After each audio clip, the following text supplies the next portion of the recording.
So good morning, everybody. Welcome to Masterclass 3, Empowering People Managers for Wellbeing Excellence. As you've probably already realised because of the past two Masterclasses, we keep talking about people managers and work-related stress and their role in well-being. And they do also form part of the standards and the frameworks and the nice guidelines that are all related to workplace mental health and well-being. So it only makes sense that we start to look at, what is the role of the manager within well-being in the workplace, and how do we really empower them to prevent work-related stress and help to support their colleagues who may be struggling with mental health problems. So that's really what today is all about. We're going to jump in, your usual stuff. Obviously, you're all from different organisations, so confidentiality, whatever's said in the room stays in the room. Nobody's at work today, so we don't need to worry about anybody overhearing anything. Stretch yourselves today as usual. And again, if you just need to take time out away from the screen, just let me know. It's absolutely fine. Look after yourself today. I think we've got a great group who all respect each other's opinions in here today. So I'm not going to go into depth around that because you're all just bloody lovely. And look after yourself as well. So just the usual stuff. When we do have our breaks, make sure you take a break. As you've probably realized, learning this intensely for a full day, it can get tiring. You need to take time away from the screen. You need to move your body, get a bit of fresh air if you can, splash some water on your face, do some star jumps, anything to get your body and your brain moving when you're having your break times. Usual stuff. We've got a really small group today with just the four of you. Rachel will be joining us. She did say she'd be a couple of minutes late. So just unmute yourself. Come on in. Let's have discussions. And as usual, if you do have any Zoom problems, just leave and come back. That usually sorts them all out. Oh, here's Laura joining us. Didn't expect Laura to be joining us, but that's good. I'll just let it get settled in.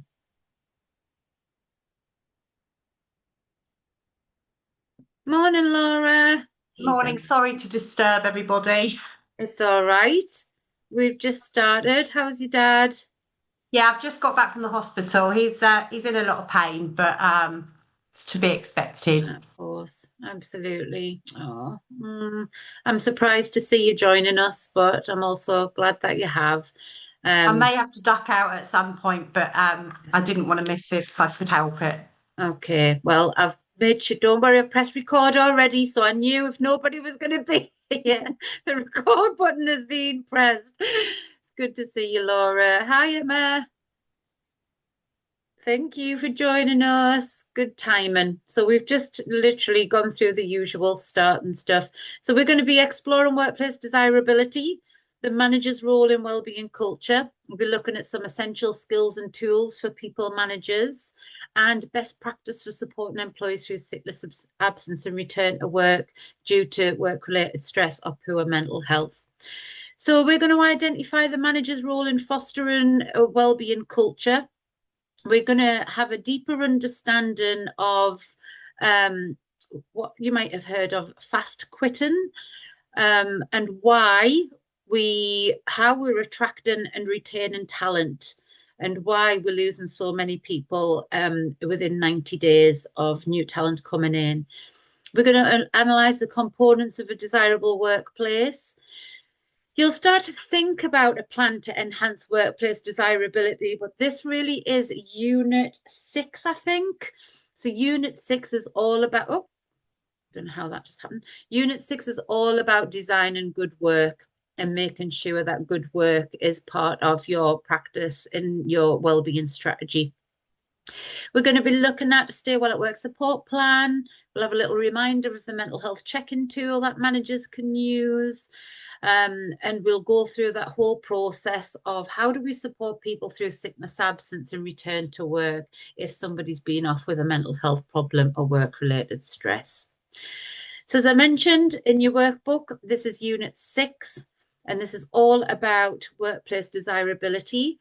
if I just squidgy over to Padlet, hopefully you've all got Padlet open in the background there. You will see your activities for today. So we've got the Stay Well at Work support plan in there. We've got your additional reading for when you're doing Unit 6 as well. So you've got your CIPD, Good Work Index, the Taylor Review, Good Work, CIPD, Health and Wellbeing at Work 22, the Good Work Plan. So this is all about creating good work. And as we saw with the New Economics Foundation model, people coming to work and feeling good when they're at work by doing good work is a big part of well-being. You've also got some tools and templates, the mental health check-in tools in there again, the hybrid and remote work and stress risk assessment, and our activities as well. So everything there is in Padlet for you for today. Okay. That's not what we're going to do, a group discussion, because we didn't look at that last time. Oh, okay. So let's do a little round robin. Oh, actually, yes, let's do a little round robin. So share one change or progress that you've made since last week that positively impacts your well-being strategy. Let's do some cheerleading. Steph, you're there at the top right for me. Come on in. I don't think I have one. Literally, it's just been we're reshuffling a site, so there's a lot going A lot on. of I good did stuff going on. surprisingly find there was a lady who resigned in haste, and when I got in touch with her, it's actually down to the menopause, which I should have seen Right. because I have had run-ins, conversations, and she can be quite flighty, but because I've only known her a year, I didn't know. Everyone said, "Oh, that's what she's like." Okay. So I didn't spot it as a change of character, but so it made me think about that a little bit more. So it's on my Okay. to-do list. So I've put something on. That's progress, putting stuff on your to-do list. Yeah. So this is menopause, but obviously people were saying that she's like that anyway. But as we know, perimenopause can go on for a very long time. Well, I found a pack of sausages in my junk drawer yesterday. So I've had to ring my mum and say I need a care package, please. I knew I had them last Wednesday because I had them for tea and I took half out of the packet and the other half would go in the freezer. But I found them in the junk drawer yesterday morning. I was like, okay, we have reached this stage in life. I bet you we've all got a good story like that. I remember the time I came downstairs with an armful of washing and tried to put it in the fridge instead of the washing machine. I did text the Ben and say, why have you put them there? And he's like, Mum, let's be serious. Funny. So menopause support is on your list, and the Yes. government are planning on making it a legal obligation for employers with over 250 employees to That would be implement us. a policy. Yeah, anyway, so it's good job it's on your to-do list. Good stuff. Thanks, Steph. Alicia, come on in. I've forgotten the one I was going to say, but just hearing the menopause stuff there, I've organised a meeting with various people who are involved in the menopause to talk about exactly that, to make sure that we've got all the things in place well in advance of 2027, Yes. is it? So that can be my one because I've forgotten what the other one was going to be, ironically. Well, that's a good one to have on. It's definitely coming. I think it's, again, use the framework. Remember the mental health pillar framework? Use that. So are senior leaders talking about it? Are they committed? Are they genuine? Do we have support in place? So it may be that your EAP or Occy Health provides some kind of menopause support. Do we have a policy? Is it part of our wellbeing strategy? You're going to be doing that. What do our managers need to know? about menopause and how we support people. What do your employees need to know about menopause and what support's available? You may have menopause champions, have they got the right support in place to provide additional support if this policy comes in? Work-related stress.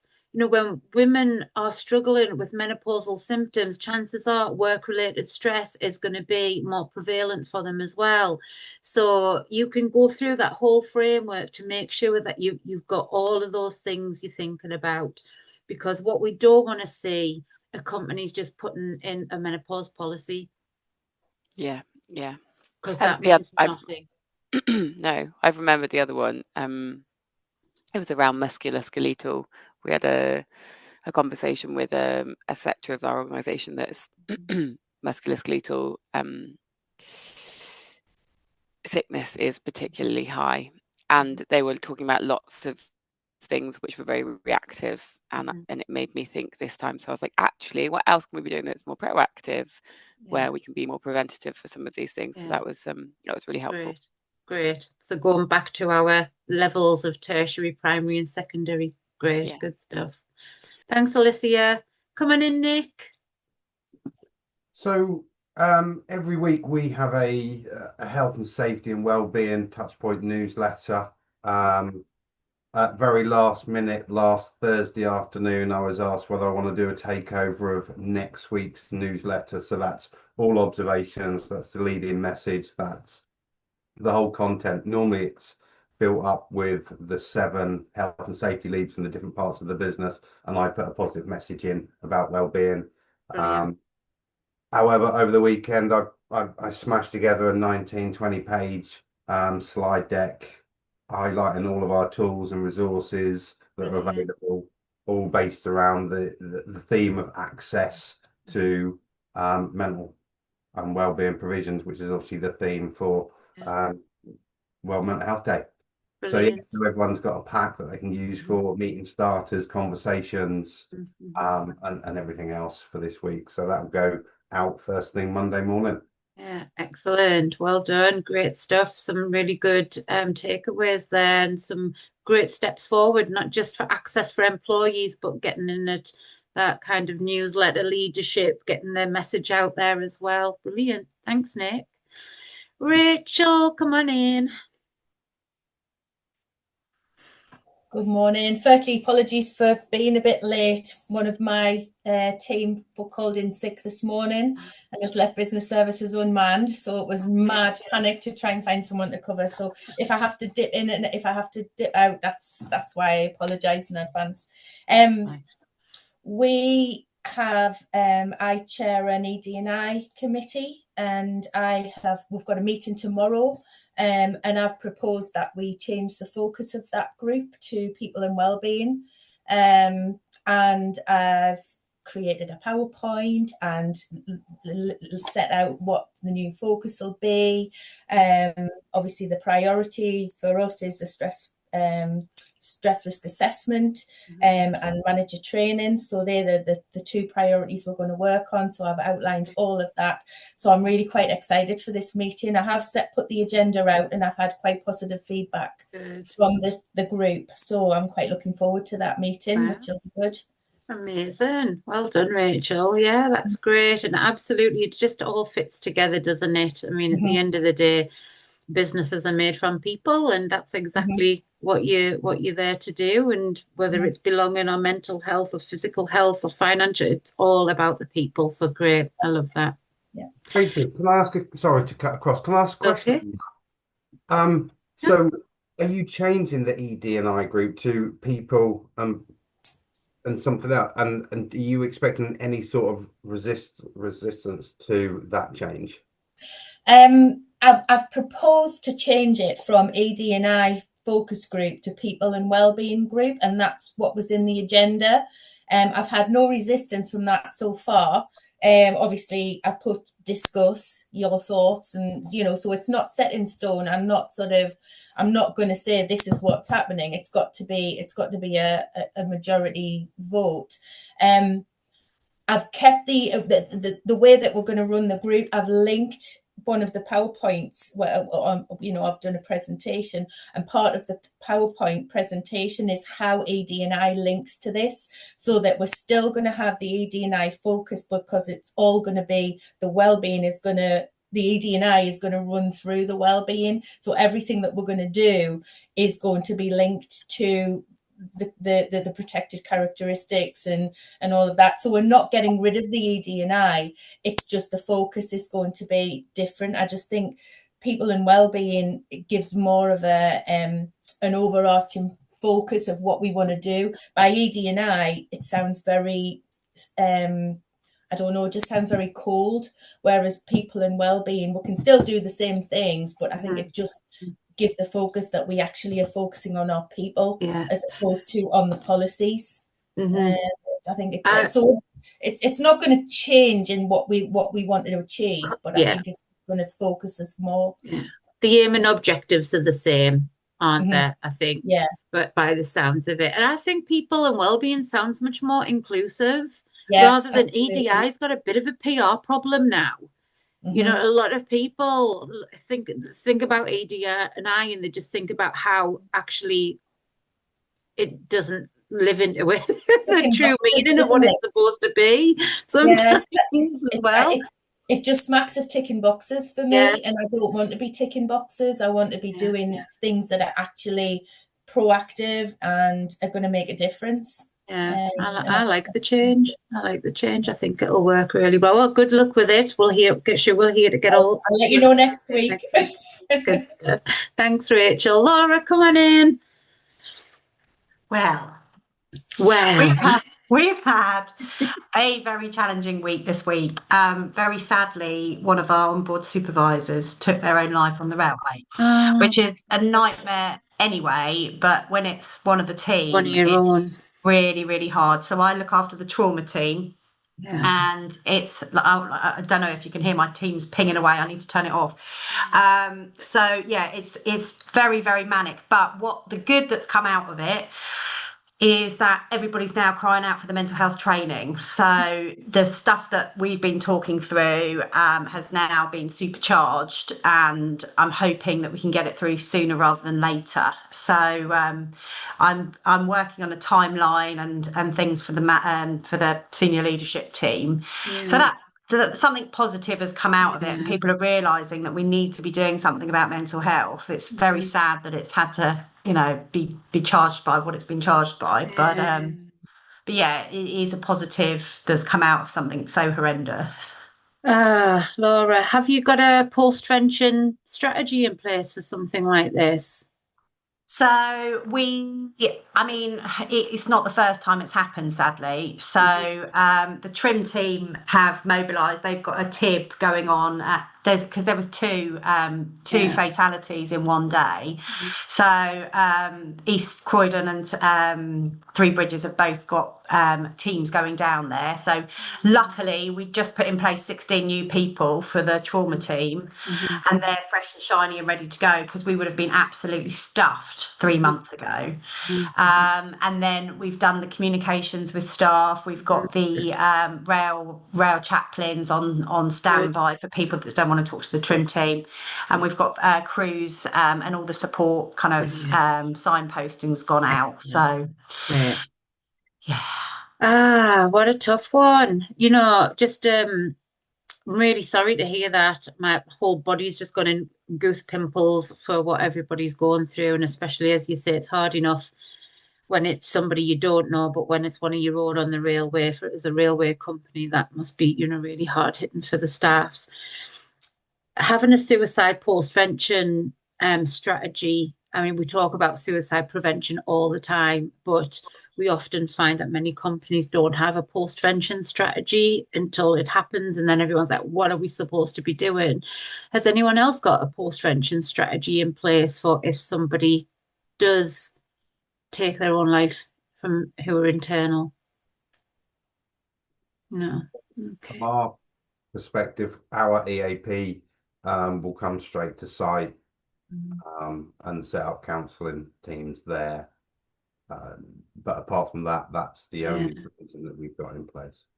It's I'm sure I've got one somewhere with some guidance. I'll dig it out and send it over to everybody, because it helps you to really think about how do we respond, especially thinking about that individual's family member, especially if it's high, it could be a high level one, so you could end up with the press wanting to talk to people as well. So it really helps you to think about, okay, well, how do we manage this? How do we manage the comms? How do we make sure we've got the support in place for people? So I'll dig out that suicide postvention guidance and I'll send it over to you as well, so you've got it.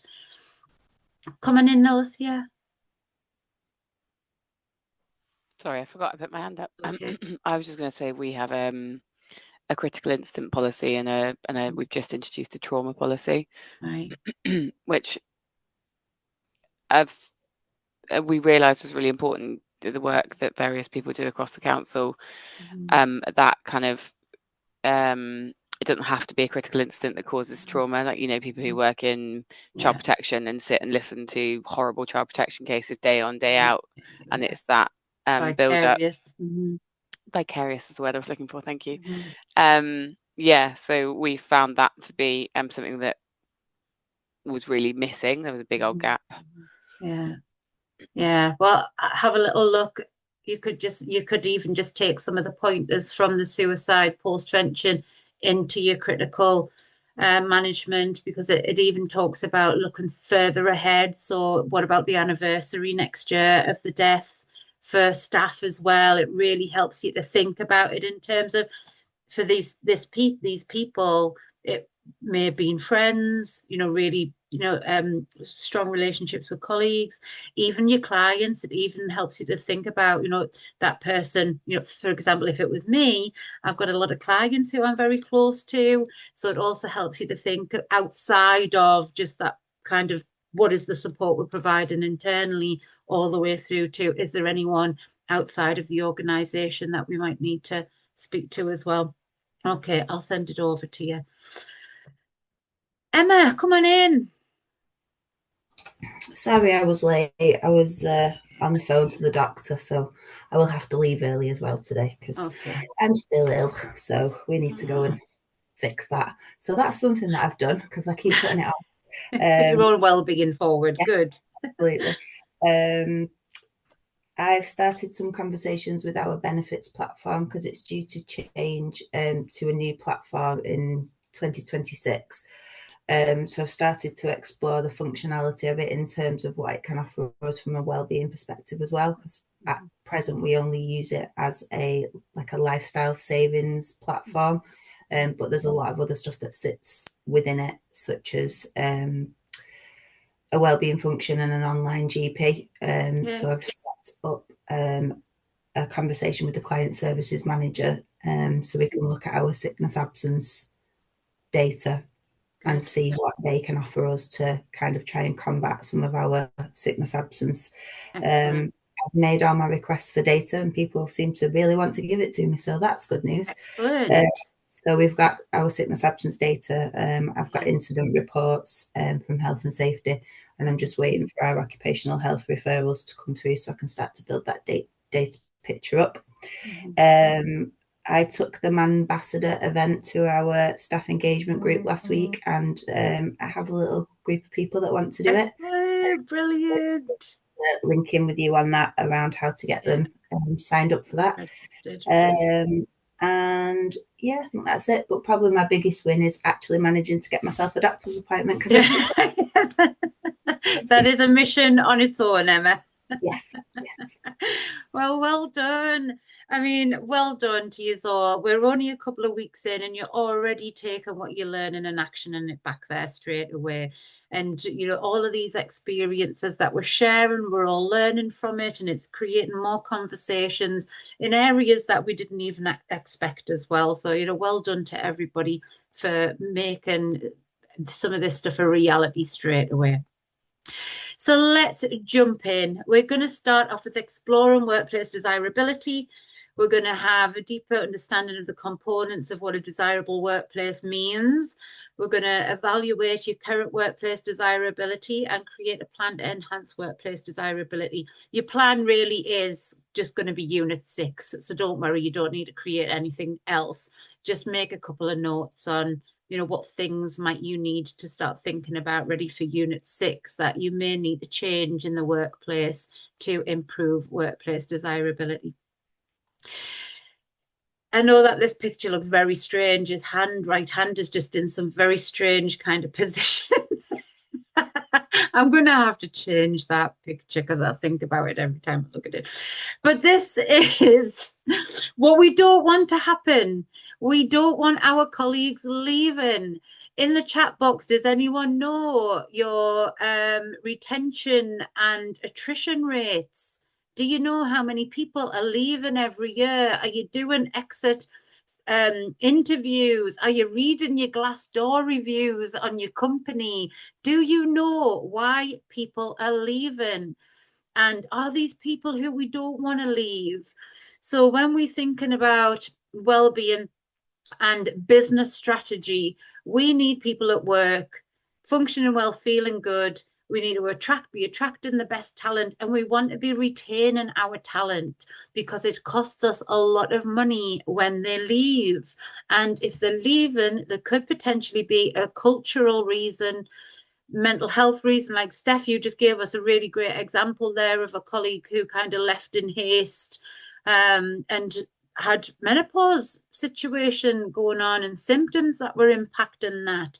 And you just gave us a really good example of actually when we're not looking at this, we're losing people out the door. So this is the fast quitting crisis. Now, I'm not a huge one for this kind of terminology, but I think it really does help to explain what's going on. So this was some recent research that was done last year through HR and other organizations, that they found that we had a huge issue with 52% of new hires leaving within the first 6 months. Is anyone else seeing this? Is anyone else measuring it? Emma, you are our recruitment expert. Yeah. What are your thoughts on this already? So just put in the chat that off the top of my head, I don't know the figure, but we do report against it. Because for us, we have an overall turnover, but then we break it down per directorate as well. And what we know is that some of our services have a higher turnover. So last November, I want to say it was, I introduced our corporate exit interview process because we didn't have one. So services would do their own exit interviews. Some of them did them consistently and successfully. Some didn't do them at all. So now we have a corporate exit interview to support that. But I've also introduced new starter conversations and stay conversations. So we have the full employee life cycle that's covered by conversations that should mitigate people who are looking to leave. So the purpose of the new starter conversation is linked back to our annual talent conversation, which people might call a PDR, but we don't. We call it a talent conversation. So it mirrors quite a lot of what happens within that conversation. So we understand people's drivers, why they've picked us as an employer, what their values are, what they need from their line manager and the organisation to be successful, because our recruitment line is around Succeed at Rochdale, which is what I introduced. So everything that we do links back to our values, but it also links back to Succeed at Rochdale and what individual people's measures of success are. So we as an organisation then support them to achieve their own measures of success. Yeah. So through using that new starter conversation, when you sense a bit of change with your staff members through your one-to-ones, you're able to then convert that one-to-one conversation into a stay or retention conversation, and revisit the new starter conversation to say, I'm sensing that there has been a shift or something's different. What is it that I can do? we know for some people they will just leave because it's the right time, because they've been offered more money, because they can go somewhere with a lower caseload, because they don't want to commute, because we might have changed and said they have to come in the office a certain amount of time. When they first started, it was all from home. So there's lots of factors that impact people's decisions to leave. But the corporate exit interview process that we've introduced is a way of us being able to look at whether we have any issues with our culture in certain pockets of the organisation, or whether there's a training need for managers or teams, or whether there's some toxicity that needs to be addressed. But through that process, it highlights the reasons why people are leaving, and then enables us as the recruitment and retention team to feed in with our OD team to do any cultural change work that we might need to do, or any training that's highlighted. Right. I think that's it. I think that's really comprehensive. Thanks for talking everybody through that, Emma. I love the new starter conversations. I love the stay conversations. They're absolutely what we should be having, is those regular conversations around, how do we help you to stay here? Rather than waiting until it's an exit interview. So I really love that process as well, that you've linked it in to culture, you've linked it into the cost, toxicity, managers, and being able to be super proactive in that. Brilliant. Well done, Emma. Alicia, coming in, do you have a question? Yeah, we do exit interviews, and I don't know how big of a problem it is, but so I also we have a Dignity at Work network, which is a group of individuals that will take calls from colleagues if they feel like they're being bullied or harassed at work. And it's a confidential space. I know anecdotally from lots of those colleagues, they just end up leaving. They don't want to rock the boat. They just want to do their job. Mm-hmm. And I am fairly certain that they don't then share that when they leave. Okay. And I wondered if anyone just had any advice or tips on how you can encourage people to be honest in their exit interviews, because I get the sense that lots of people, when something negative has gone on, or they've had a really difficult time at work, that they just kind of go, I just want to leave. I don't want to rock the boat. I'm not interested in having any more conversations or going into any details, particularly if they've found it to be traumatic. Yeah, they just want to kind of leave and not have that conflict as they're leaving.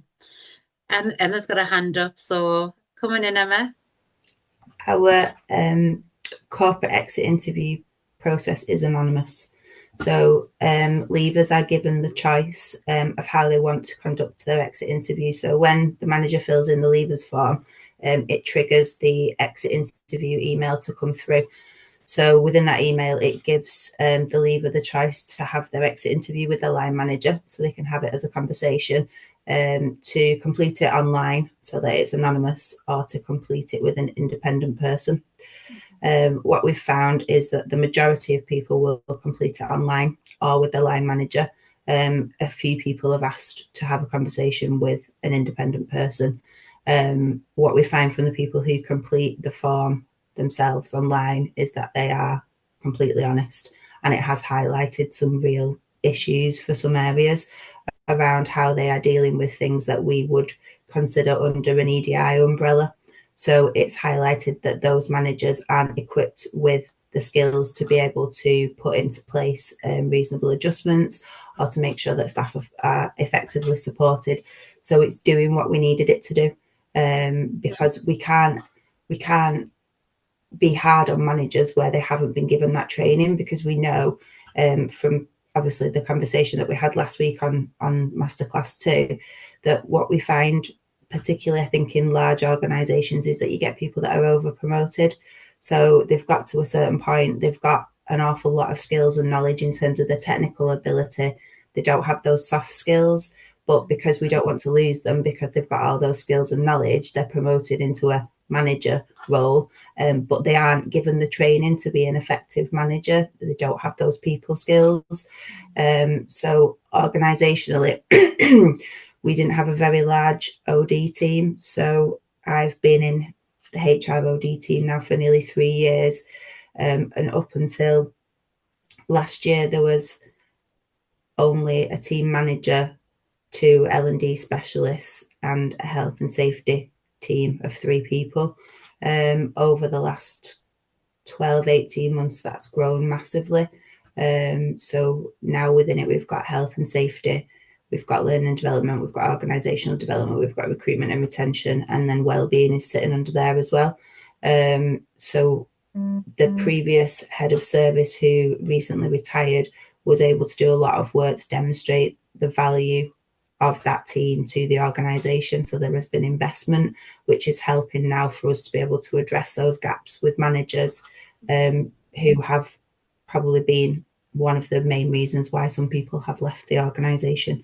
And it's telling us that now, because people are able to do that anonymously. So there is only myself and the data services manager that will see who has filled those forms in. And I do get managers who will get in contact with me and say, can you tell me what such a body said in their exit interview? To which I say, no, I can't. I can give you the themes so that you know where you might need to do some work with yourself or the team, or we parachute some of our L&D specialists in to do some work, but we don't fully report on that, and we don't do to senior leadership either. We theme it and only highlight where there might be an issue in terms of employment law or something like that, where we've broken the law, which so far we haven't. So it'll just be themes around, you know, this has come up as a training need, this has come up as something that the team weren't very well equipped to deal with. So yeah, we give people the option to do it anonymously. Sorry, I used a lot of words for that. As you can tell, I'm not feeling myself today, so I'm just gonna be quiet now. Some really good tips in there. I think that I can't say the word anonymous. I'll just use that word. There's a really, really good shout for that.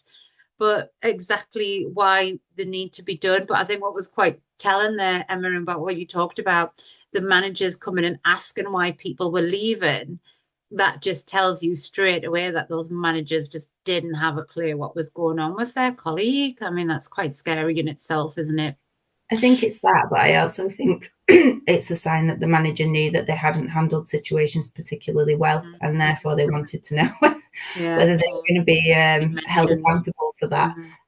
But the purpose of us doing it the way that we've done it is that it's not a stick to beat managers with. It's a tool to be more supportive to those managers, to enable us to upskill people or to provide them with the support that they might need, because otherwise, if we use it as a stick to beat people with, less people will fill it in, because managers will talk about it in a negative way. And actually, we want it to be a positive experience. We want to make our organisation the best it can be. And we need those views of people that are leaving us to know where we're doing things right, but equally where we're not doing things right. Yeah, absolutely. Because these are your detractors at the end of the day. And people, before they actually leave, we can look at them as promoters. So these are people that are positively talking about your business, would recommend a friend or family member come and work there. You've got your detractors, who are the people who are about to leave now and are talking negatively about the business. And then you've got the people in the middle, which I've totally lost the name of those people. There's a certain name from them, it'll come to us. These are the people who could be swung either way. They could be offered something more interesting or a bit more money and they would leave, but they're not actively looking to leave. So these people are really important. It's really important to understand, especially in terms of your people. You know, are your people promoters? Are they detractors? Are they causing reputational damage? Are they ready to leave? Are there huge issues? Could there even be like a breach of a legal obligation here as well because of what's going on? This all has a cost to you as an organisation as well. Has anyone worked out the cost of their attrition? There were comments. No, it's all right. Go on. Comments that For every one that we lose, it's nearly £3,000. But Per person. person, yeah. Okay. But that's based on also we generally pay referrals for people in Okay. business. So if I refer a friend and they join the day they sign on the line and start their first day, I'll get £1,500 for them joining. Okay. Okie doke. Yeah, well, the cost will be much bigger than £3,000, I bet you, by the time we look at this in terms of when we lose somebody, it will probably be much higher. In fact, I know it's much higher. So we're going to have a little look at this. Steph, were you going to say something?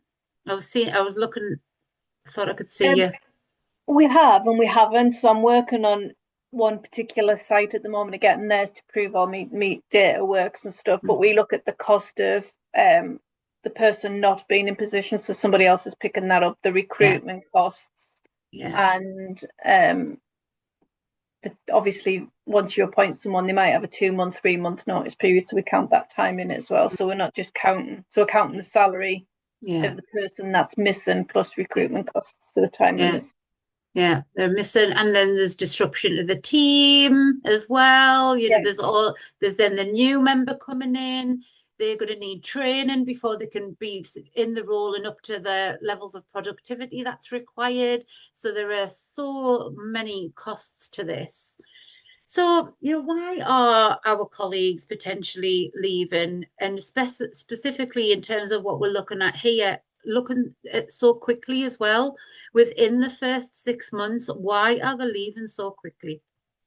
So we're going to do a little bit of an activity around this. But what the research shows is 75% of new hires say their job reality did not match what was promised during recruitment. So, you know, the lovely advert, come and work with us. We're looking for somebody like you. And this is how amazing we are. And these are all our employee benefits that you're going to get. And then they come into the job and 75% of them say, it just wasn't what I thought I was coming into. 52% cited poor management and a lack of early support as key reasons for leaving. Toxic workplace culture is the top driver of early resignations, far outweighing pay concerns. So pay concerns may be the more people who have been there longer and are looking for somewhere for more money. But you know, these are new people. These were people who were already looking for a job. They were already looking for somewhere better to work. They thought they'd found it. They'd come into an organization and they realized very quickly that they've gone from the pan into the fire, and time to get back onto the job market again. So the first 6 months, we're going to have a little bit of a look at what's going on in here. This is what we would call a critical window. The first 6 months is a critical window for talent attraction and talent attraction also and retention. Great to be attracting that talent, but we've got to be keeping it as well. So when we're looking at the first 6 months, come on in, Nick. I'm struggling to find this slide pack, Emily. I've downloaded the one for today, but it doesn't seem to be following what you're.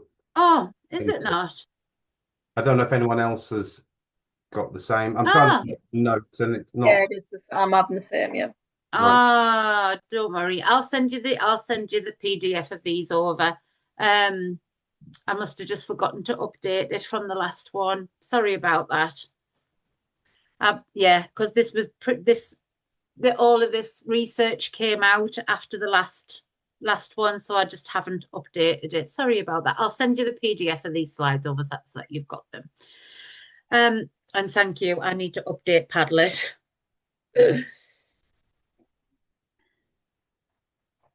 Okay, on that, good. So within the first 6 months, this is the critical window. So what we've seen within these first 6 months, trust is either built or broken early. We know that this is where they're coming in. People are, you know, they need to build trust with people, with processes. How am I going to be supported here? And we know that trust, once it's gone, it's really difficult to get back. Oh, those first impressions, they will shape long-term perceptions of safety and belonging. So I know a lot of you have talked about well-being, belonging, that this is part of it, especially with you, if you're looking at things with an ED&I lens and you're looking at belonging, are you looking at your talent and recruitment processes with this well-being and belonging lens into it? So this is from the Harvard Business Review in 2017. The research that they conducted found that within this critical window, these first impressions really did impact those long-term perceptions.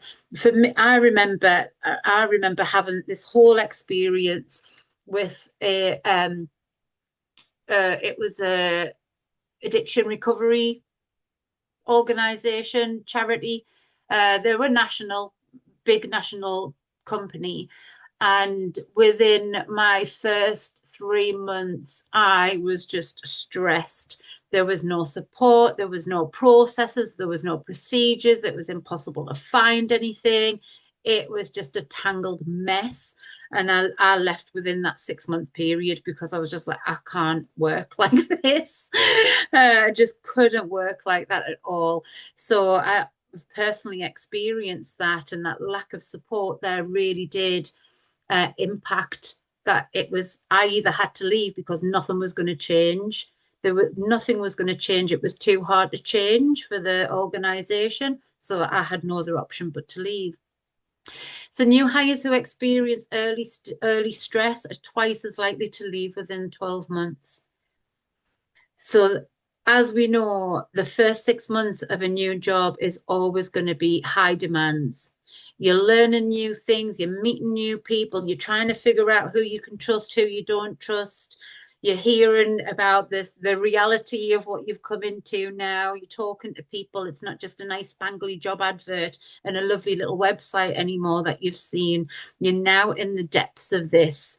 And the information that you're taking in, the amount of pressure and demands that you're given, the relationships that you're either going to get on with people or not, these high levels of stress within a team, those early days will impact their likelihood of leaving.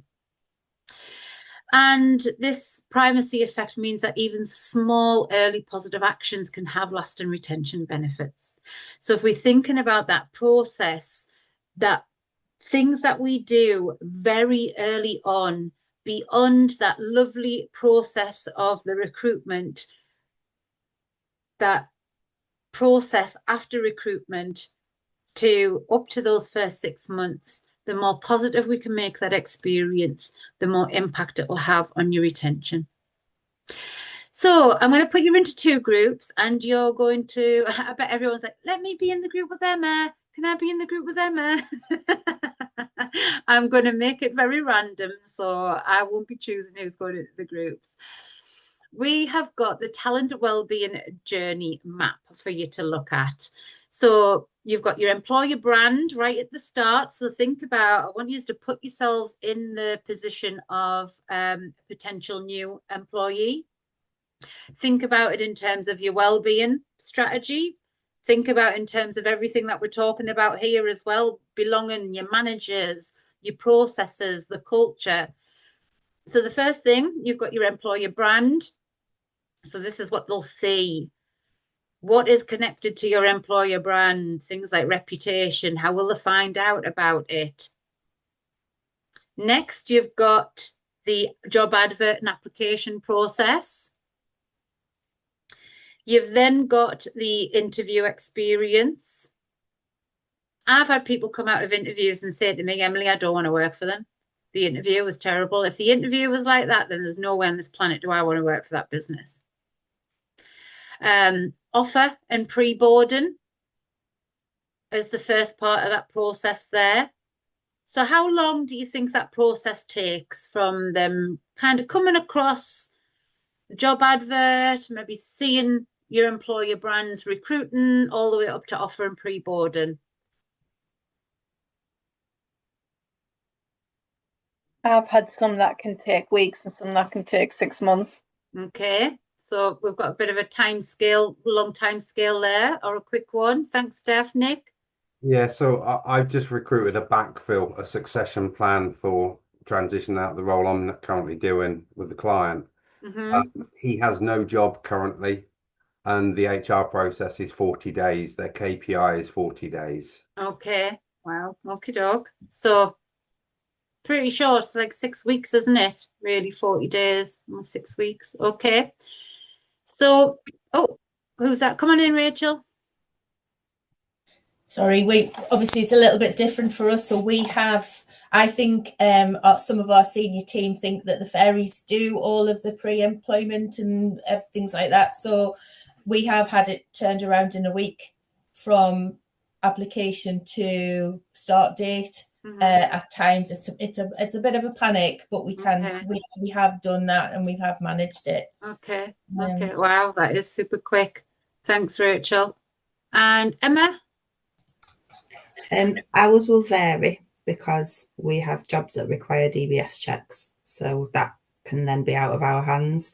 But on average, from a job being advertised to shortlisting an interview, we sit at about 13 days. But that's because the majority of our jobs will go out for a 2-week period. But within our recruitment system, we can shortlist as we go, so we don't have to wait for the job to close. In terms of our time to hire, that is one of our KPIs, which we are looking to reduce.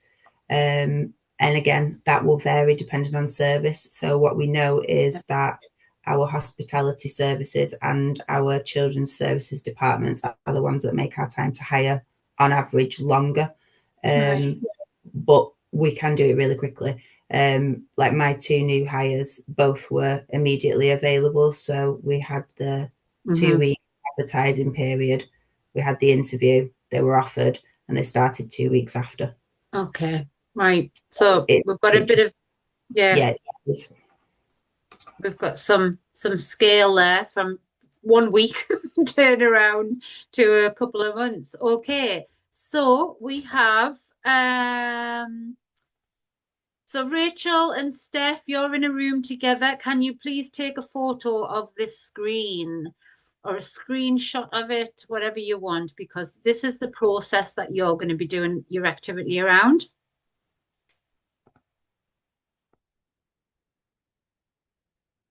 Even if just one of you's got it. Great stuff. Okay. So then after that, we've then got the first day. Alicia, how did Alicia end up in the waiting room? We've then got your first day.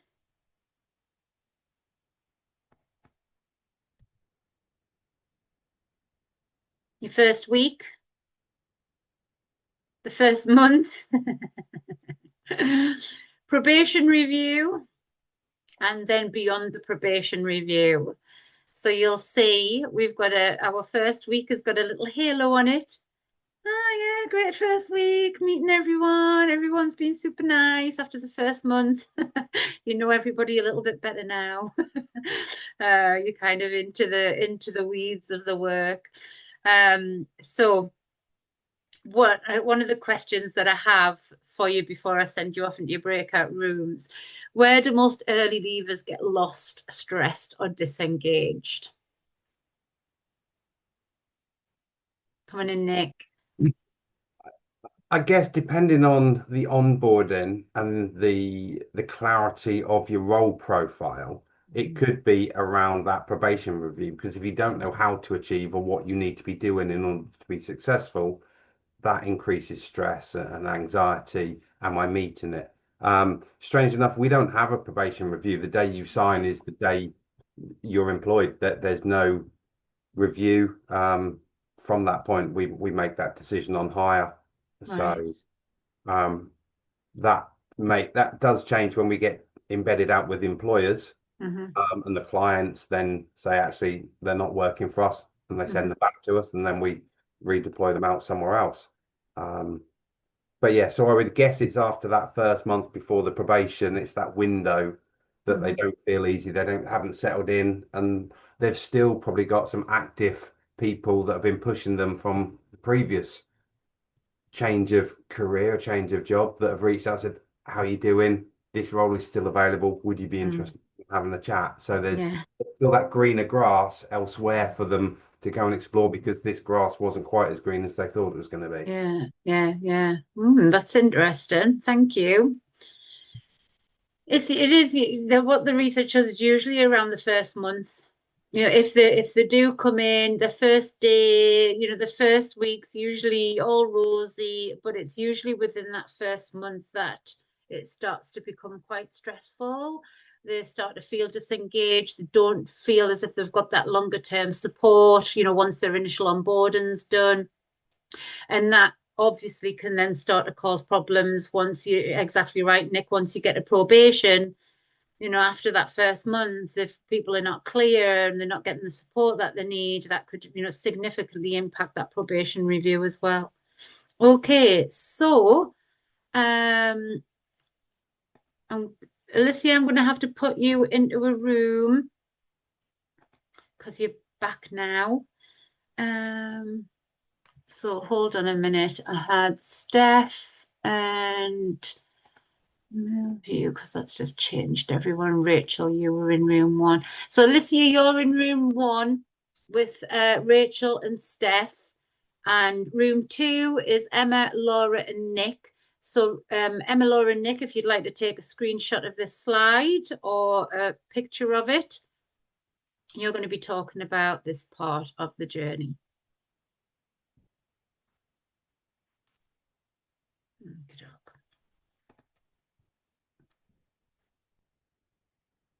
Oh, where's my activity?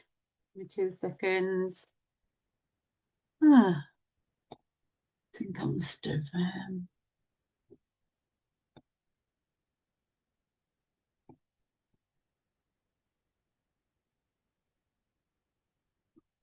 Right, got it.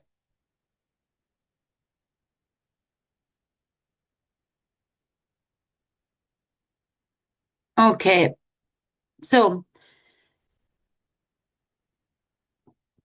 what I want you to think about in your groups is you need to put your head into the shoes of a new hire. So if we are thinking about the first group, you've got your employer brand, the job advert, the interview experience, and the offer and pre-boarding. And the second group, you've got the first day, first week, first month probation and beyond. What I want you to talk about in your groups is what wellbeing touch points currently exist or don't in that process for you already as an organization, because I want you to start thinking about how do we embed well-being because well-being is about people, it's about care, it's about support. How do we make sure that well-being touch points are embedded throughout this talent journey? Where are the hidden stress points occurring?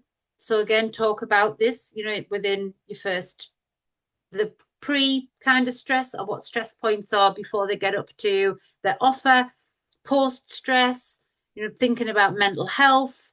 Are we asking about, you know, do you need support with reasonable adjustments, pre, post, all of those kind of things that we should be asking about. And then how can we ensure that we embed psychological safety, trust, and belonging from day one? So that's what I want you to think about. So touch points for well-being, hidden stress points, and how do we ensure that psychological safety, trust, and belonging are embedded into this journey from day one? Is everybody clear on what they're doing? Yeah, okay, good stuff. Nominate somebody to feedback, and then we'll do the whole journey process when you come back to the rooms. Breakout rooms, there we go. I'm going to give you 20 minutes to do this first activity.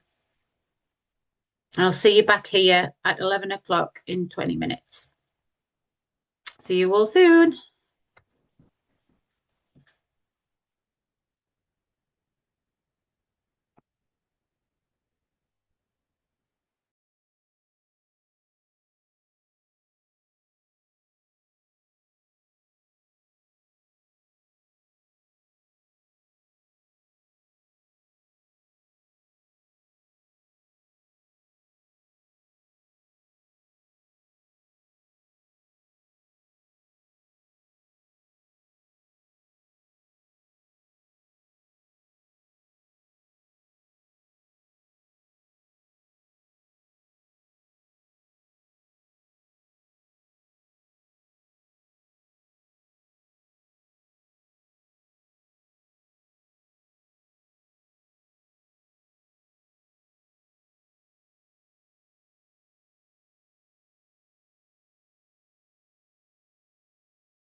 Hello.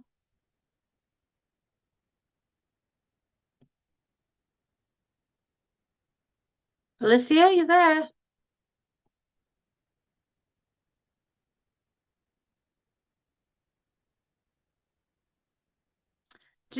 Are you having tech problems, Alicia? Yeah, I can see my screen twice, so I don't know I how I'm here know. twice. It's so weird. Hold on. How weird. Hold on a minute. There's like 3 of you in the room.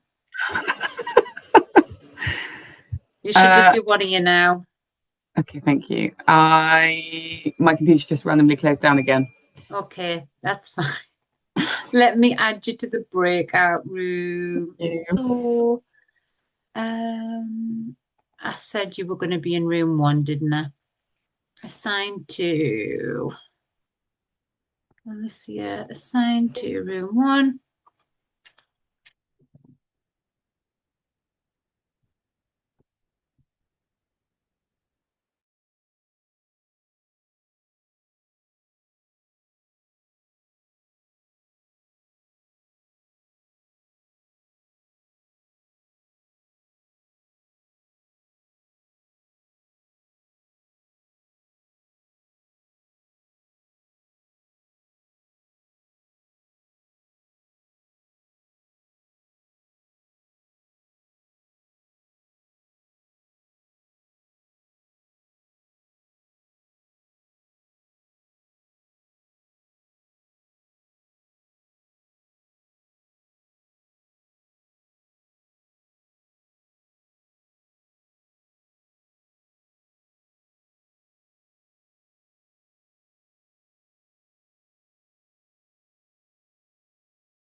Welcome back.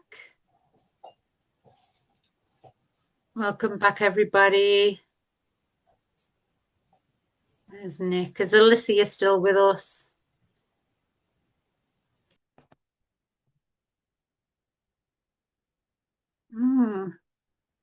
She disappeared. Was she in your room? Was she in your breakout room? Yeah, she was fine, yeah. She came late, but she was fine. Yeah. She was having a few problems. I wonder if it's kicked her out. She just had to do a reboot, but I thought it was all sorted. I thought, no, she hasn't come back in. I'll watch out for her in the waiting room. Okay, so let's start with team one, who were doing from the employer brand to the offer and pre-boarding. Give us some feedback on what it was like to step into the shoes of a new hire and talking about what wellbeing touch points currently exist or don't.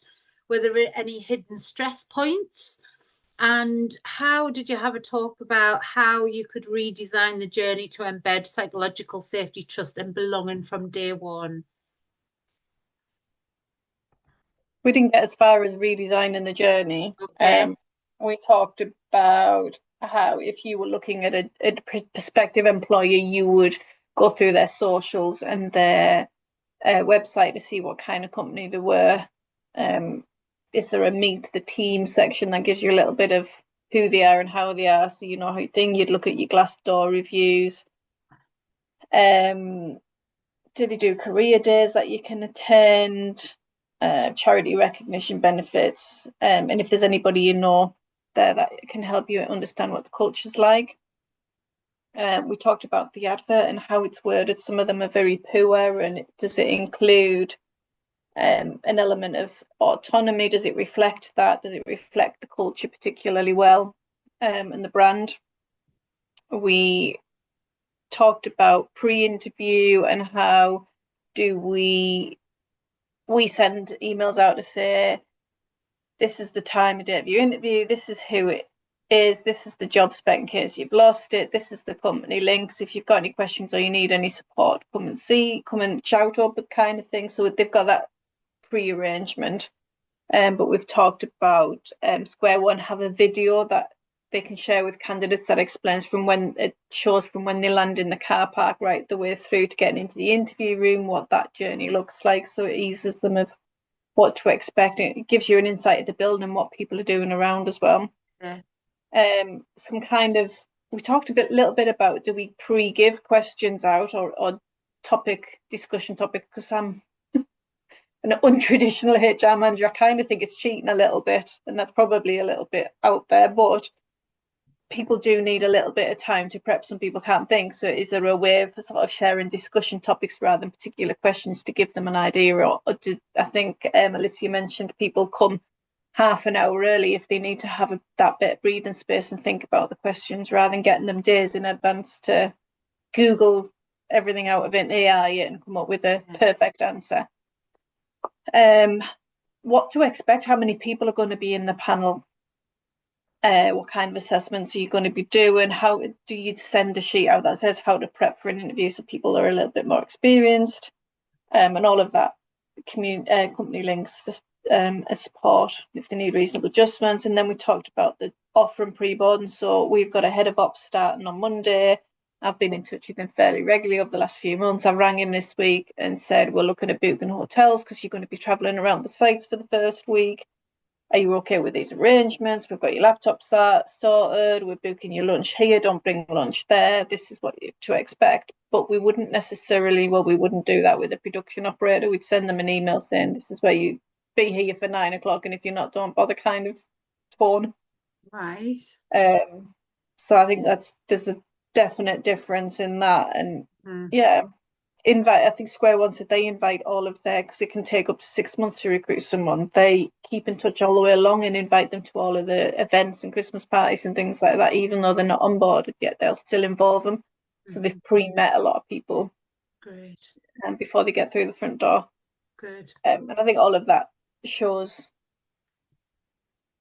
we didn't really look at hidden stress points as such. It's trying to make sure everything was covered so people feel comfortable and less stressed. Yeah. Yeah, and it's so important, isn't it? That and at this point, you've probably got less people being a part of this journey as well, so it's much easier to manage. It's probably an HR thing. Apart from the employer brand bit, obviously, that's kind of yeah, that's your reputation. So that's the other side of it. But it's probably much easier to make those changes and keep control of that process and make sure well-being is being supported throughout that journey, because there's probably just one or two people actually managing that. Some great examples and great ideas there as well. Thanks, Steph. And now let us just figure out what we're going to do with Alicia. So That's where I'm let's have a little look. So when she joined last time, she literally joined 3 times. So I had to put 2 of her in the waiting room, and then I had to remove them from the waiting room. So I don't know how we're going to get her back in.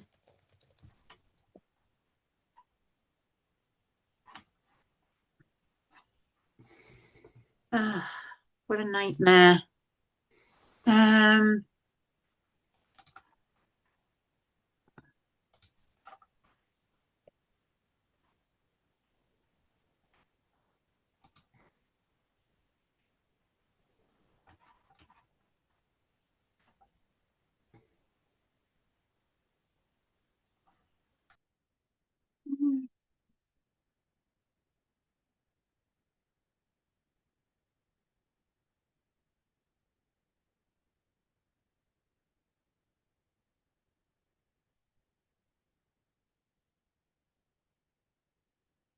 Right, I've sent her that and just give her an alternative to join on a phone. Okay. Let's get back up and running again. Okay, so then we're going over to the next group who we're doing the next part of the journey, who's going to give us some feedback around this part of the journey and what is discussed around wellbeing touch points in here, potential stressors. Did you get to the point where you were talking about how do we embed belonging and psychological safety throughout the journey? I can give the feedback because I scribbled the notes. Okay. So we all have different experiences at the different points, but so I just scribbled everything down. So from first day, we've got things ranging from the logins for the different apps and the wellbeing platforms, and the different staff benefit options and associations. We've got really structured inductions and then like less structured inductions. So some of those include a building tour, collecting IT equipment, seeing what e-learning you need to do, and having a discussion with the line manager about any adjustments that are needed, information around employee networks as soon as people join so that they can start to create that sense of belonging. The first week then, so for some it's a week-long induction where things like wellbeing, suicide prevention, safeguarding, SharePoint access, EAP benefits, different signposting and awards are covered. There's one-to-ones within that first week. Part of the structured induction carries on within that first week in terms of points that need to be hit. The first month, again, everyone looking at doing one-to-ones with an element of discussion around well-being within those one-to-ones. If there is no psychological safety within that one-to-one, then for one of the organisations, they don't continue with it. Then for us, we have a face-to-face induction where we cover everything from values, psychological safety and belonging, our EDI, our different staff networks. We have an induction marketplace, which is kind of what it says on the tin. So it's a different stalls for all of the different support that's available for staff, which encompasses wellbeing as well. Then within that first month is the new starter conversation for us, which has a really big golden thread of wellbeing all the way through it. Probation, so obviously some have probation, some don't. 6 months, I think, is ours, but only for people who are new to the organisation, new to local government. If you're coming from another local authority, we don't have a probation. Then we talked about hidden stressors that could be happening throughout the whole of that period, and they included things like relationships with the line manager and the team, IT issues, how to submit timesheets, how to claim your expenses, access to credit cards, issues with clients and desk space, hot desking, transport issues, where to park, childcare, school runs, family emergencies, medical, and then if there's any sickness absence within that new starter period, for some that impacts on pay. So having the stress of knowing that they're going to get paid less if they're off sick. And then we started to talk just before we came back into the main room around trying to create psychological safety, because Nick was saying that within their organisation, a lot of the roles have to have a security clearance, so people don't feel comfortable to declare that they have mental health conditions because they think it will impact their security clearance, so they tend to then declare it once the security clearance has been gotten. So we just started to discuss how that could feel and what we could potentially look at to try to create that psychological safety, so people felt that they could declare it earlier on in the process. And that's great. where we go. No, that's a really, really important one to bring up there. Oh, hold on, here's Alicia. Let me just get her in the room and then.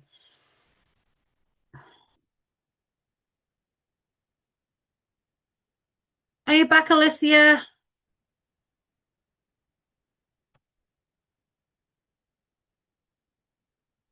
Can't see you or hear you. I am here. Yes, okay. I'm listening. I'm just not sure if you'll be able to hear me. I can't see you. See you. I can hear you, but I can't see you. I don't know if that's intentional. No, but we'll go with it for the time being, and I'll work out in the background. Thank you. Are you on your phone? Did you join? I am. Your phone? Yeah. Sorry about that, because you know when all three of you joined, and we could see three of you in the room, and I had to kick two of you out. All good. So obviously it's because I've removed you, even though there was three of you that thinks that you've been naughty in class and you're not allowed back in. Sounds about right. Yeah. Still time for that.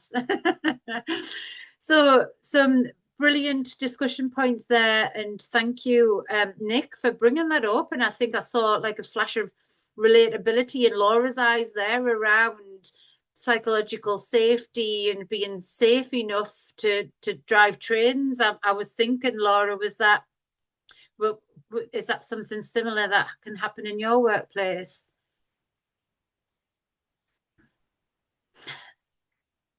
Sorry, I had to. Anyway, it's definitely something that happens. We have a lot of, I probably shouldn't say because it'll put the fear of God into everyone, but we have people that have problems with alcohol and drugs and things like that, and they don't declare it. The point is, if they do declare it, we will help them, but if they don't declare it, then they're likely to get sacked. So it is encouraged to declare, and we do a lot of kind of storytelling around where it's happened to somebody and they have been supported, so that people aren't frightened to come forward. But yeah, generally things are picked up in medicals at the beginning. So yeah, it's more, rather than kind of form filling, they will have a medical with occupational health to try and stop that happening. But it does still, people do still slip through the net. Yeah, of course. And do you know what, we see this even without those kind of security, safety critical points as well. No, for people to admit that they've got a problem on the first day of starting a new job, whether it's a mental health problem, even a physical disability, especially if they're hidden, it can be very easy to just not tell anybody because of that psychological safety of how is it going to impact me? What is my manager going to think of us? Are people going to think that I can't do the job because of this? And then what usually happens, and this is why this area is so critical, this first 6 months, that once they come, if managers and people who are supporting colleagues and colleague development and performance, if these people don't know how to have these conversations early on and build psychological safety and trust, then it takes much longer for people to disclose, and then much longer for support to be provided. If people don't have the opportunity to disclose and are given the support, then it potentially ends up, you get to the probation review and there's all these problems that need to be tackled because actually the person's joined the company, they have a diagnosed mental health problem or a problem with drugs and alcohol or something else that they're dealing with that they haven't had the support for, which then unfortunately gets brought into their day-to-day work. So this period, as you can see, is really, really critical. And throughout this whole journey, you know, we've talked about managers, you know, from this first day to beyond your probation review, all of this impacts right at the start of the journey, that employer brand, because that's your reputational stuff. So it all links together as part of this one cycle, employee cycle. This is an employee cycle, life cycle for you to think about. When you're thinking about your employees and this cycle, how are we making sure that we're building in well-being all the way through the cycle? Much easier to do. You know, if you've got a good employer brand, great, much easier to do along here. If there's just one person managing this, once we get into now, you're over to your team, you're over to your manager, you're over to other people. This is where we start to go from that halo effect of the first week, everything's great, into the horn effect of the first month. And we start to see the reality of the culture and our manager and our teams where well-being isn't embedded into it. So we're going to have a break now because I just wanted to go through this process because it is costing you your this is one of the costs for you as an organization that impacts productivity, it impacts your brand, your reputation, it's impacting your teams. There's nothing worse than having a new team member come in and you get settled in and then they're leaving 3 months later. You know, this starts to impact the wider organization. And ultimately, a lot of it is to do with that support, trust, belonging, psychological safety, and people coming into the work going, this is what I expected. When I looked at the employer brand, they're shouting about, we're a great place to work. We've got all these networks. Yeah, we've got mental health first aiders. We've got an EAP. But are you living it? Are you living and breathing well-being within your cultures? And what we're finding so far that a lot of companies aren't very good at doing the well-being washing and shouting about the benefits on a job advert or on a website. But once people get into the business, they're having a completely different experience. But ultimately, what this is really kind of showing us here is that these positive things, flipping it on the other side, these positive things will have this primacy effect, which will create a narrative. As your new colleagues are coming in, they're creating this narrative about the business, about the brand, about the team members. And the more positive impacts you can have throughout that journey, the more likely their narrative is going to be positive about the business, and they'll more likely want to stay. They'll have improved well-being from the start. Does anyone have any questions before we go for our break? No? But you can see where we're coming next, straight into managers. So it's 20 past now. If we come back here at 25 to 12, we'll do an hour and then you'll have your lunch around 12:30. Okay? Yeah, all right. Okay. See you all back here in 15 minutes.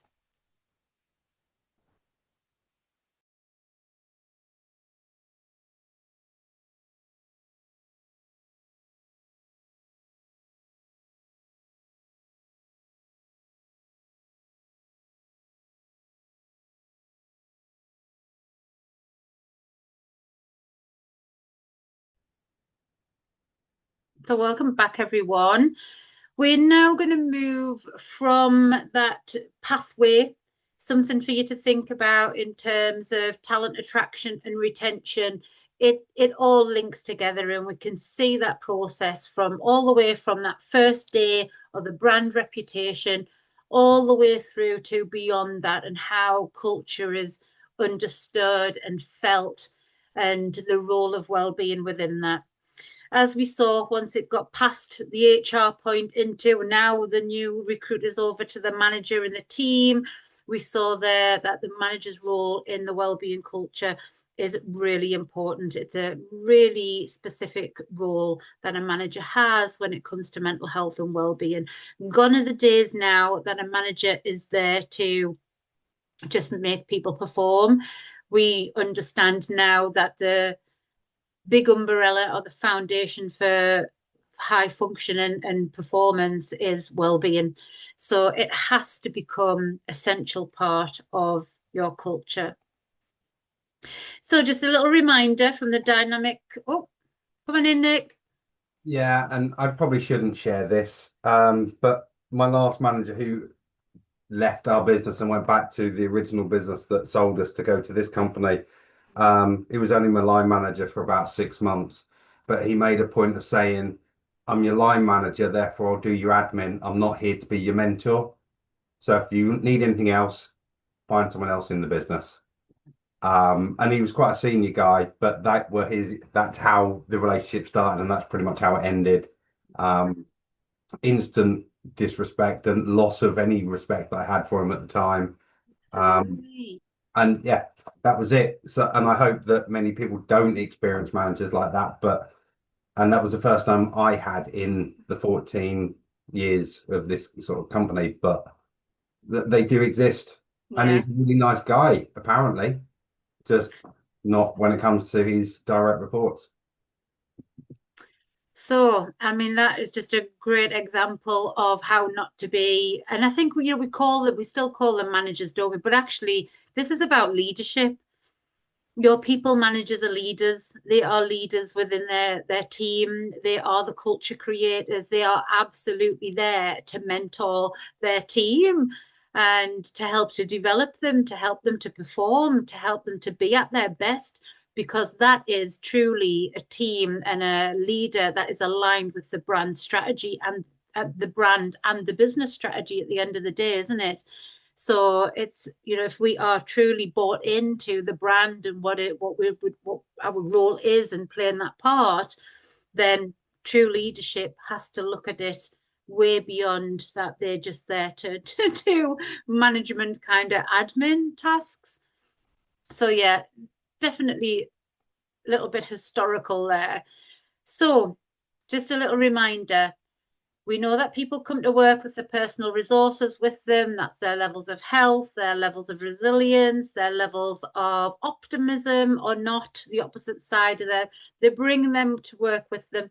They then spend 40 odd plus hours within this organizational system. And within this organizational system, the things that mainly impact well-being is how the job's designed.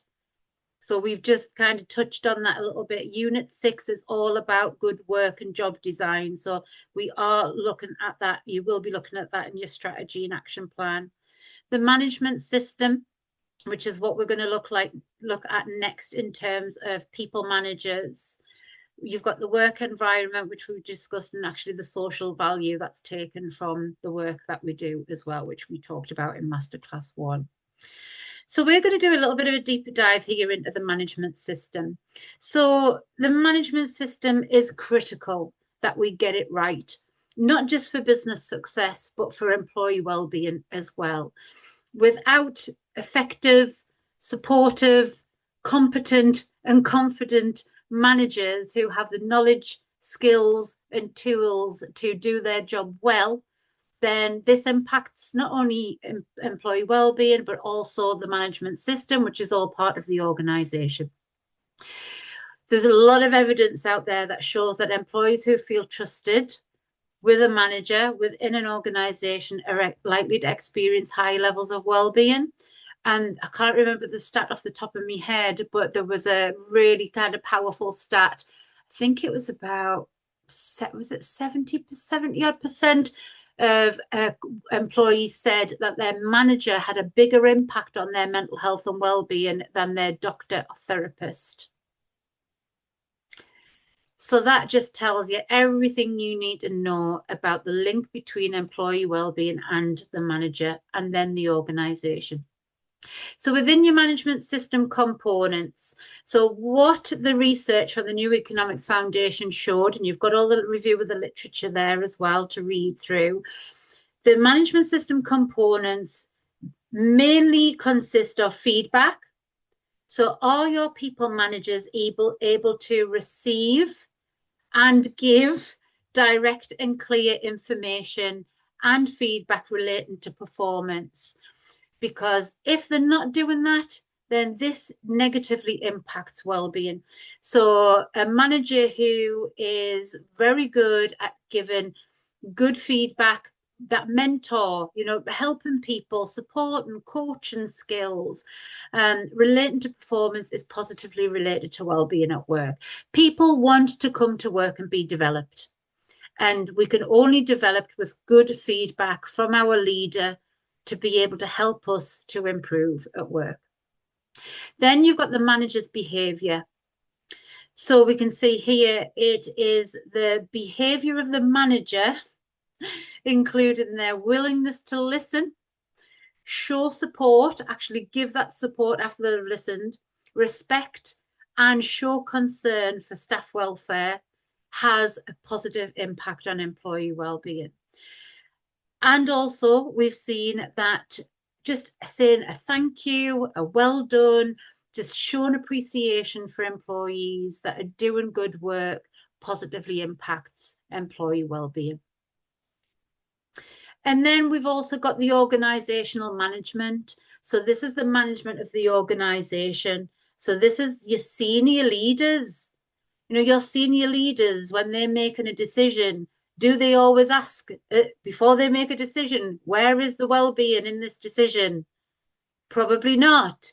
They make a decision based on other agendas and goals and missions that they're maybe looking towards. Or is this going to maximize profit? Is this going to maximize growth? Is this going to help us to swim 2 lengths of the pool as quickly as possible? That's what your senior leaders are thinking. When they're making these decisions, they're not thinking about, when we make this decision to help us to achieve our goal, how is this going to impact everybody else in the business? So that organizational management that then begins to impact individual managers, that then begins to impact their teams, it impacts the humans, the physical, the financial resources. It impacts everything. So the management of the organization will also impact employee well-being as well. So when senior leaders are sat there just thinking that employee well-being is about your mental health days, having some mental health first aiders and an EAP, and that they're not responsible for any of this, this is exactly the link between leadership at all levels, the success of the organization, and employee well-being. And if they don't believe you, give them the New Economics Foundation report to read through, or my book when it comes out next year. So what we're going to look at next is the effective manager persona. So who are these managers that we want? I want you to think of a persona in your groups of who is the perfect manager that you would want in your organization, consistently across the organization as well, that is going to help us to improve employee well-being, boost productivity and engagement, attract and retain talent, see us as a great place to work. So I'm going to put you back into 2 groups, so you both have 2 personas. You're going to build a realistic persona of the ideal people manager. What I want you to think about is, what do they believe about well-being and people? So what are their beliefs about well-being and their people and their team? What leadership behaviors do they role model? So you may have your leadership behaviors that are up on a wall somewhere, in a training room somewhere, that the senior leadership team might have spent thousands of pounds working with somebody to actually create these. Are they being role modelled? Who knows? What knowledge and skills do they demonstrate? So what do they know about people and performance and well-being, and how are they, what kind of skills do they have that might help to show that they're competent in this? What tools or frameworks do they use to support colleagues? How do they build psychological safety from day one? So there's just 4 or 5 points there. You can get through as many as you can do. Actually, I know what I'll do. I'll do team 1, you start at the top, and team 2, you start from the bottom one. And then at least if nobody gets to the end, we've got we've got two sets. Ah, where's Alicia? She disappeared again. No. I'm here. Oh, you're there. Oh, you're not sure for some reason. You're not showing up on my breakout rooms.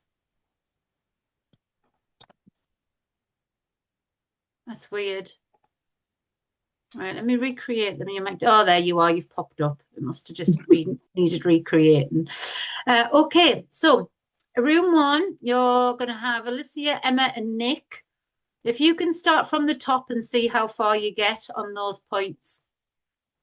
And Laura, Rachel, and Steph, if you can start from the bottom, then at least we might get a full persona by the end if nobody gets to complete it in time.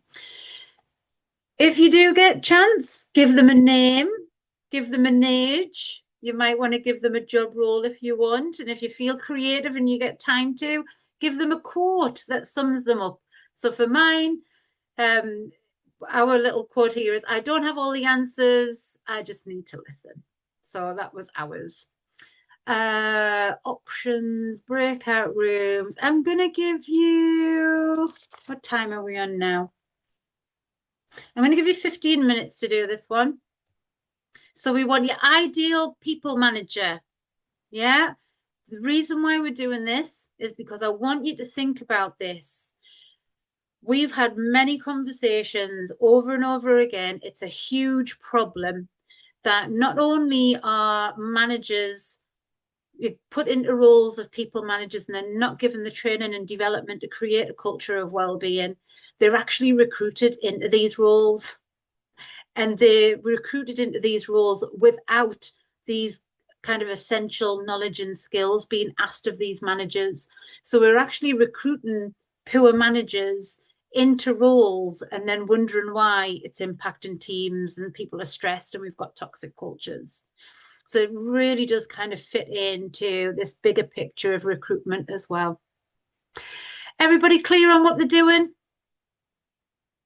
Good. I'll see you back here in 15 minutes.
Welcome back. Let's have a little look. Is everybody back? We haven't lost anyone this time. I'm here. Where's Nick? Where's Nick? Oh, there no. he is. He's back. It's like having your children out on a, when the schools used to take all the kids out and you'd be like counting all the kids, making sure you brought them all back with you. Have we got everybody here? See Emma, Nick, yes, we'll have. Okay, good stuff. Okay, so who would like to give us some feedback on who their effective manager persona is from team 1? I don't know who team 1 was. Go on, Emma. I think me and Alicia both scribbled, so if I start, then she can fill in any gaps that I might have missed. So we talked about, let me just get the so in terms of what they believed about well-being and people, we had a conversation about people being the biggest asset, but then Nick was mentioning that people within his organization didn't like to be referred to as an asset. So then I scribbled down around people being the biggest strength as opposed to an asset. And we thought that the manager would believe that well-being was everybody's responsibility and that they empowered everyone to be supportive of each other and their well-being, and that they genuinely would prioritise people and well-being, would believe that it matters, and that they would channel that in everything that they did, not just through them, but through team meetings and through other interactions across whichever business that they were in. In terms of leadership behaviours, we talked about empathy, we talked about accountability, we talked about development, about healthy ways of working, and about openness. And then around knowledge and skills, being able to manage people as individuals and not just applying management skills like in a sweeping generalized way to everybody, treating each person as an individual, that they would have organizational knowledge and would support their team members to gain that knowledge. And if they didn't have it, they would take ownership of that and go away and find it and not just push it back onto their team. We talked about the importance of soft skills, so that they wouldn't just be subject matter experts, that they would have those soft, sometimes referred to as fluffy people skills, to be able to make people feel like they belonged and that they were psychologically safe and that they were supported. We talked about being able to effectively challenge. So if there were behaviours that were inappropriate, that they could do that in an effective way, but also that they could effectively challenge their team in order to be able to push and stretch them to meet their full potential. I scribbled down around that they would take like a coaching sort of mentoring approach to how they had those conversations with their team, and that they had clarity and clear expectations, so that there was no confusion, so people didn't feel like they were sort of floundering and like I don't know what's expected of me. And then we started to talk about tools, but we didn't get too far into it. But Alicia mentioned around restorative justice sort of framework and was talking to us about that, and that's as far as we got before we got kicked out, unless I've missed anything, Nick or Alicia. No, I think you've done a great job covering it. Thank you. Great. Very comprehensive. Well done. I love the restorative practice bit in the end as well. Really good for conflict management, isn't it? Your people managers, it is often they're managing people get into conflict and they've got to manage that. And if they're not managing it appropriately, then we see from our stress risk assessments at the Masterclass too, you get issues around bullying, conflict in teams. This causes stress in people. So it is a big part of the role. So good to hear that you got brought the conflict side in there, conflict management side in there.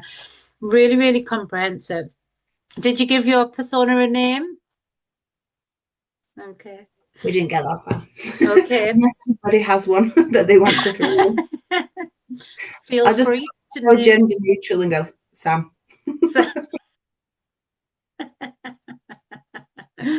It's an easy one to remember. Okay, so what are the barriers, do you think, stopping you all, your little team there, as an organisation from achieving a workforce full of Sams?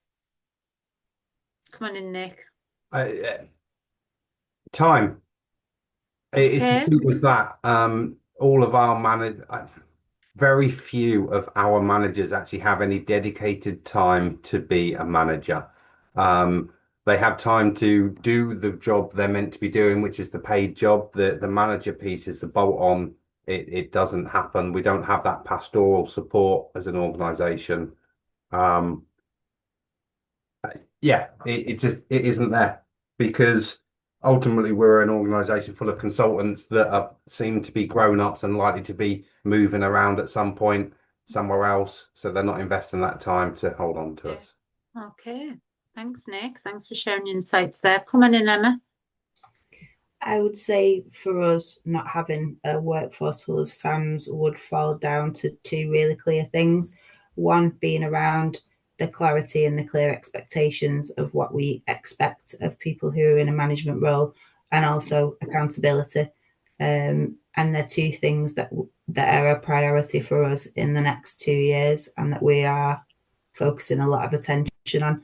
But I think that for us is a real issue. Because we know that we've had people promoted into a role that don't have the skills that we need, but there's been no expectations given to those people around the fact that they need to then develop those skills. It's kind of on them, and that they're going to be supported by the organisation to upskill themselves into those manager roles, and then being held accountable for not doing the things that they need to do. And those are two really clear ones for me. Yeah, I think they're really good, really great ones to mention, because they're such a common challenge. And one of I don't know if I mentioned this last time, but when you do hear Sharon MacArthur, Miss Menopause, talking about kind of well-being champions or menopause champions, what she kind of says is your manager should be the well-being champion. They should be championing the staff's well-being. Your managers should be championing menopause within their teams and knowing how to support them. Why are we kind of creating these other roles that people should be going to rather than coming to the manager? So, and it's a huge issue, yet the world of work has changed. Our health is changing. Our cultures are changing, our lives are changing, we're constantly evolving, and we're starting to see, well, when you look through the management standards, the NICE guidelines, the Thriving at Work standards, one of the key things that they say is best practice is to make sure that your managers are the SAMs of your workforce, and that if they haven't been recruited into that role because they're already a natural SAM, or they also need to be developed in, then we've got problems. We've got huge issues. So yeah, absolutely. Thanks, Emma. I wondered on that, I wonder how many interviews for management roles ever ask a question about management skills. I like to think back about lots of interviews I've either done or other people. And actually it was interesting because I used to work in a PA team, so like personal assistants as in like secretaries, not personal assistants as in healthcare. And one of the questions we'd often ask was about management, because it was about managing up, because you have to manage your managers as a PA. But I don't think many other manager roles often focus much of the interview on that skill about, what would happen if you had two colleagues who weren't getting on? What would happen if you had someone come to you saying that they were, had suffered a bereavement? I don't think they exist in many organisational interviews, and I think they should. Yeah, well, there you go. There's a little task for your action plan, isn't it? Is to look at this. On it. It's so, yeah, I thought you would be. It is such a big part of workplace well-being. It would be crazy to ignore it and look at it all the way through this recruitment process, the culture, the teams, the performance, because ultimately all of that is the ultimate goal is a successful business strategy for your CEOs. So if they want their business to thrive, all of this stuff really helps to strengthen their strategy. So it's another great way of, talking about how workplace well-being will help your senior leaders to achieve their strategic goals as well. Okay, over to the other team. Who's going to give us feedback on your persona?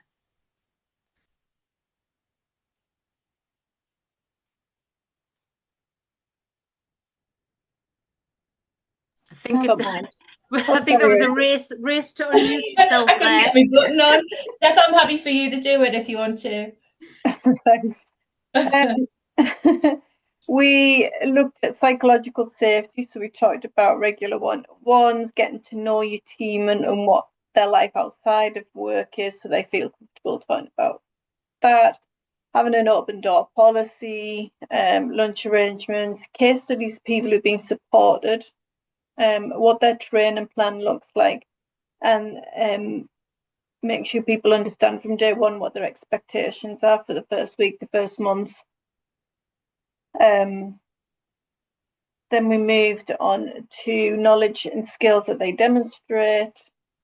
Tools and frameworks. We talked about having a company-wide framework for consistency of approach, and other managers fully trained on the tools that they're using.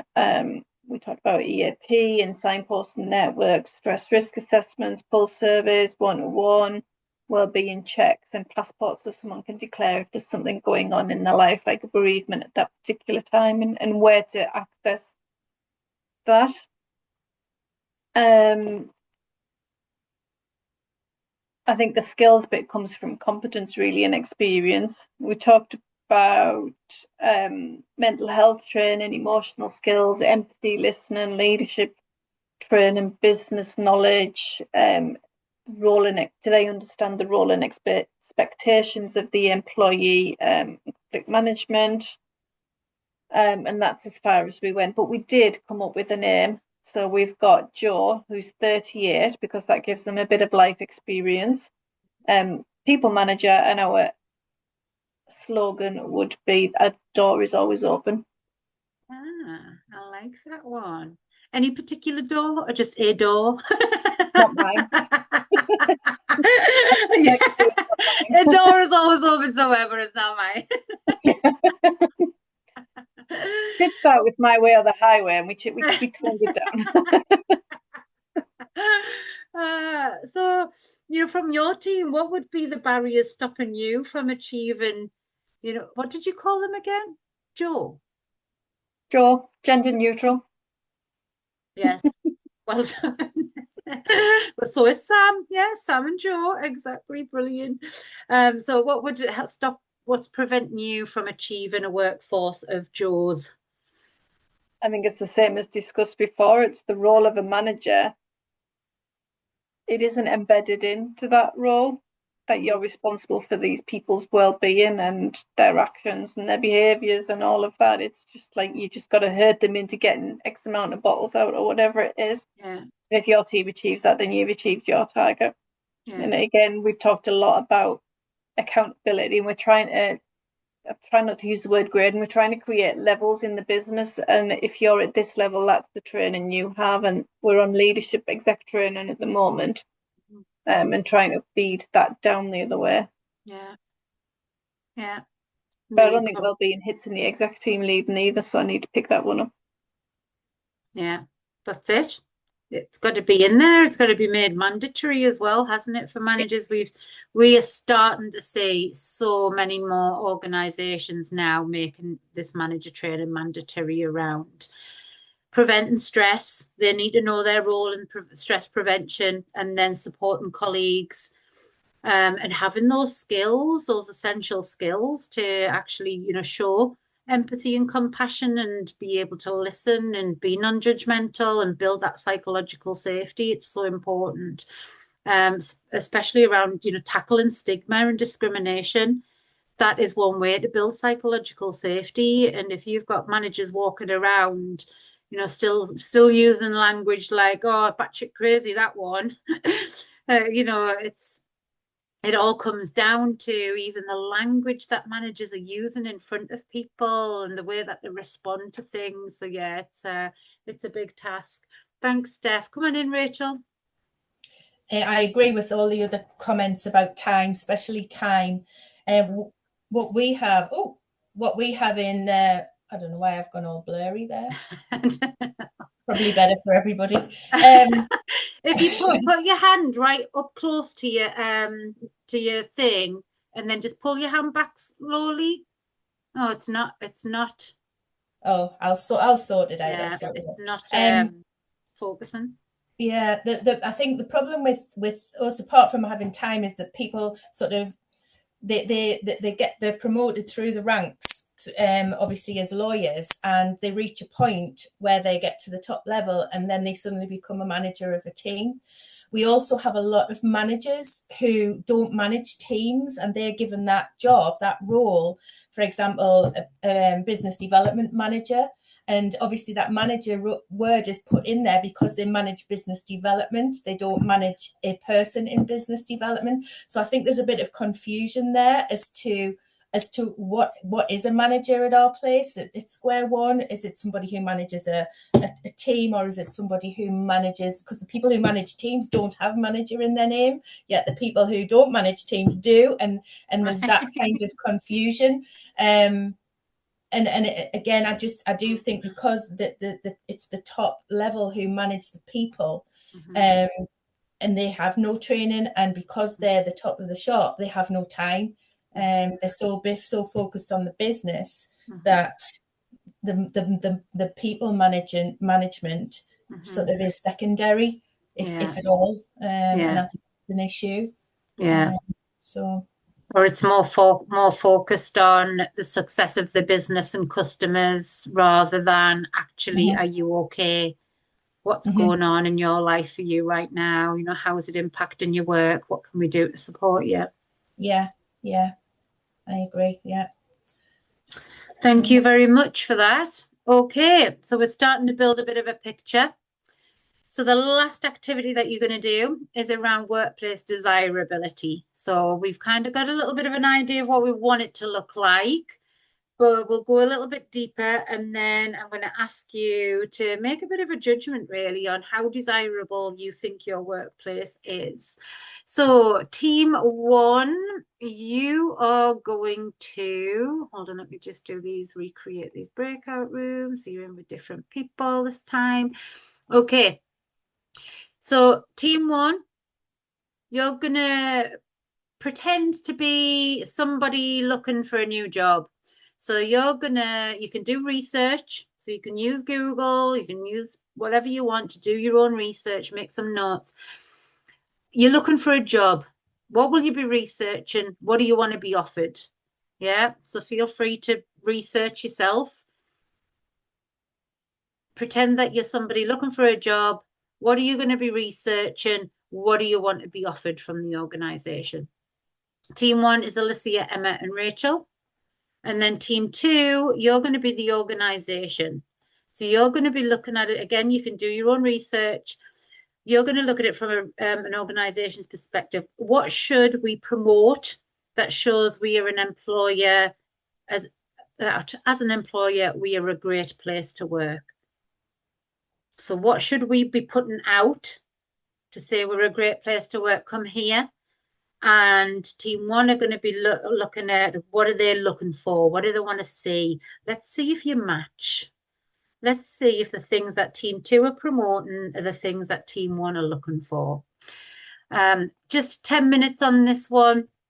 And then this is the last activity. We'll have lunch after that. So we'll run in about 15 minutes late. That's fine. We catch up. Everybody clear on what they're doing? Okay, see you back here in 10 minutes.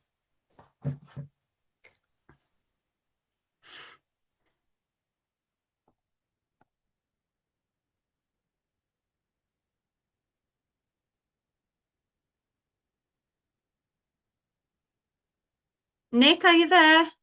Oh, you're gone.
Welcome back. We're all joining us back now. We've got everyone. Nick's disappeared again. Are you there, Nick? Where does he go? There he is. There. No. Nick Into just the like ether. Nick, you just disappear into like the middle of Zoom land between the breakout rooms and the main room for like a couple of seconds after everyone else. At least you're all back now. Okay, team one.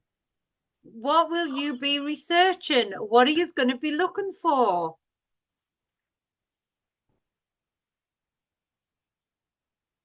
Who's going to give some feedback? We talked about job descriptions, and that you can often tell an organisation by how well it's written, whether there's any gender bias, whether the tone, the language. And then Emma talked about role profiles instead, and how they're much shorter, they're less intimidating, and the essential and desirable criteria are sort of looked at during interview, as opposed to you have to hit these 37 points in order to be able to apply. She said it's helped a lot with people from neurodivergent groups applying, and also ethnicity is the ethnic groups that are applying has increased. So it's a much better way to go through it. I think it's a great idea. Good tip, Emma. Also flexible recruitment processes, responses to applications. A lot of companies don't reply. You'll make an application, spend a lot of time doing it, and then you don't get a response, and you don't know whether they've received it, you don't know whether they've looked at it. So it's really important just to get even a thank you for your application. We're in the process of dealing with it, and we'll come back to you nearer the deadline or whatever. Values-based recruitment, we need to know that the values, would be looking on websites, their website, would be looking on LinkedIn, would be looking to see what their values are, whether they match ours. And we'd like to see a recruitment section on the website which details benefits, priorities in the business. Also, we'd look at social media, probably across the board, maybe Instagram, LinkedIn, any others, Twitter, whatever, X, whatever it's called now, just to see what the business is doing, but also maybe snooping in on the senior leaders, maybe the people who are going to interview you, have a look, see what their LinkedIn profiles are like, see if you can get any ideas about what they're like as people, what kind of managers there would be. We would need to know about pay, holidays, flexibility. They're probably the most important. Can't understand why people don't put pay into the job adverts. I'll be honest, I don't think we do. Possibly because it depends on experience. Again, that's something that maybe we need to look at. Hybrid working, and if those are in place, then we would then probably go on to look at benefits, other benefits. And that's about as far as we've got. Unless I've missed anything, Emma and Alicia. Nope, sounds good to me, thank you. Good stuff. Some good ones in there. Were they matching with team two as a workplace, what you'd be offering and what you'd be promoting out there? Where were the gaps?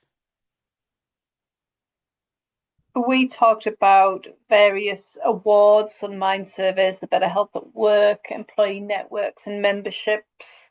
We did touch on working arrangements, lived experiences, location, environment, demographics. We had a conversation around demographics and if it's the type of team you would fit with. Are we sharing things like our gender pay gap, but also what the action plan is, and that we're where we're at in that and we're achieving it. The whole package, sort of wages, holidays, and then we AI'd it and we come up with culture and values, career growth and development, work-life family policies, compensation and benefits, and the social impact and sustainability. Yeah. Well, you can thank AI for giving you the top things that employees are looking for. And that's exactly it. Am I going to be supported? Am I going to have a work-life balance? First of all, is this job purposeful? Am I going to really, is it something that, really gets to the heart of what I do? Employ the benefits. Am I going to be looked after? What support's going to be available for me if I'm struggling? Flexibility, can I have flexible working? Absolutely. All of those things are really important to people when they're looking for jobs, and that culture of belonging. And is this a brand that I can get behind? Is absolutely what people are looking for. So in terms of your workplace desirability, after going through everything we've gone through this morning, how desirable do you think your workplace is, and how do you know?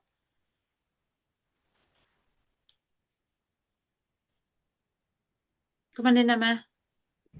Ours is getting better. How do you know, Emma? Because my job was created because we couldn't recruit or retain anybody, and that's what my job is. And our recruitment rates have increased. The diversity of the people applying for us has increased. Our retention has increased. Our turnover has decreased slightly, but we still need its turnover because we need that. We need that refresh of people. We're such a large organisation that we don't want to be stale.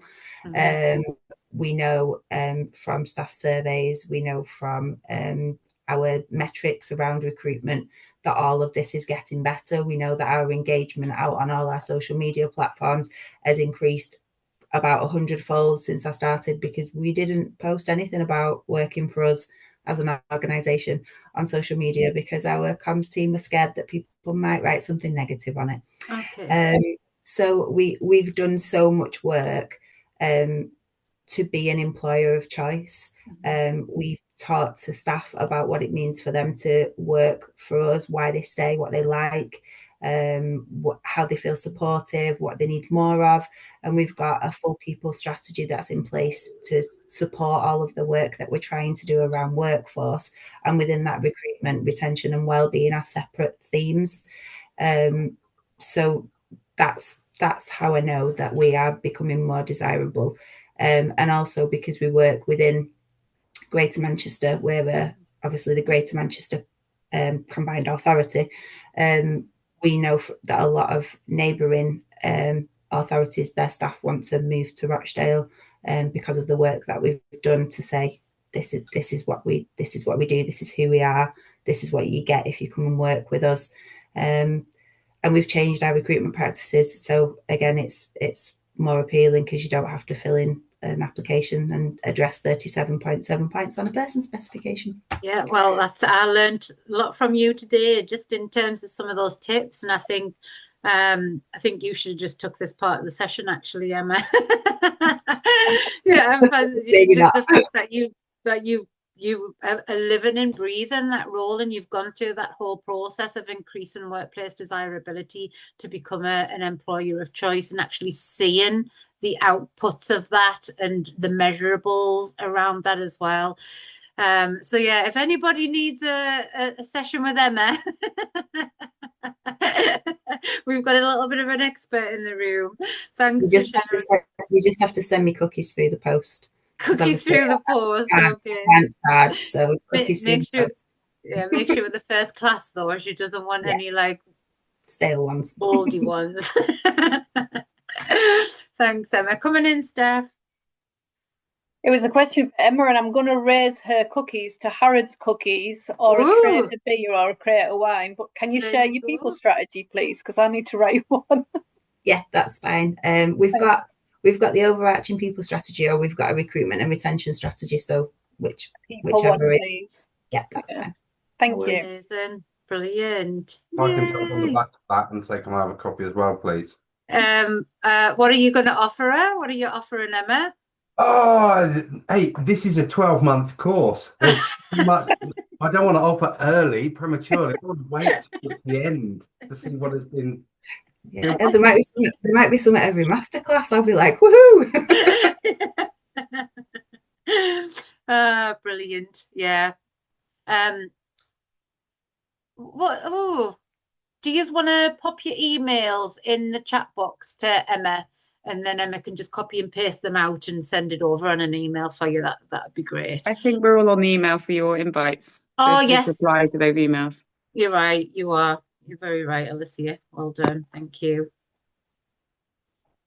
Brilliant. Oh, I forget that you're there, Alicia. Will you try and make your video work after Well, I'm lunch? hoping that maybe we can work. I've looked it up, and on Zoom you can go into your settings and change it so that you can let people that you've Let kicked you out back in.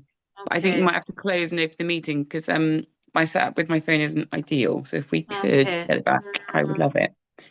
Okay. Yeah. So if I close the meeting, we will have part 1 and part 2 recording. Okay. Just so that you know, if you ever watch the recording back, there will be a part 1 and part 2 because I'll have to set it off recording again. But let's do that. I'll close it down.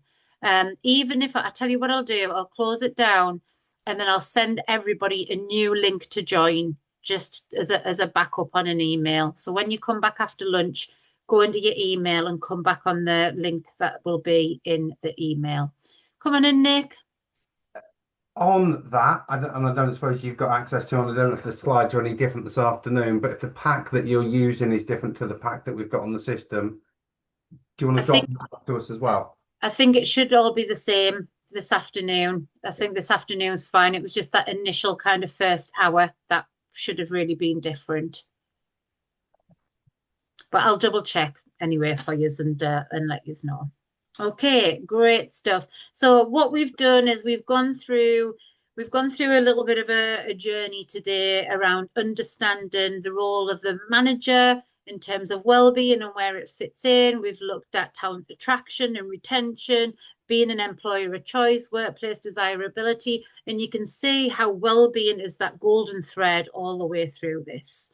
So this afternoon, when we come back, we're going to start to look at the manager role as an individual. So you kind of your personas, this will be some of the knowledge and skills and tools that your Sams and your Joes will have to make sure that, you know, that your managers know how to look after their staff's mental health and well-being within the workplace. So it's 10 to now. We've got 30 minutes. I'll see you back here at 1:20 for the rest of the afternoon. Okay, see you all soon. Thanks.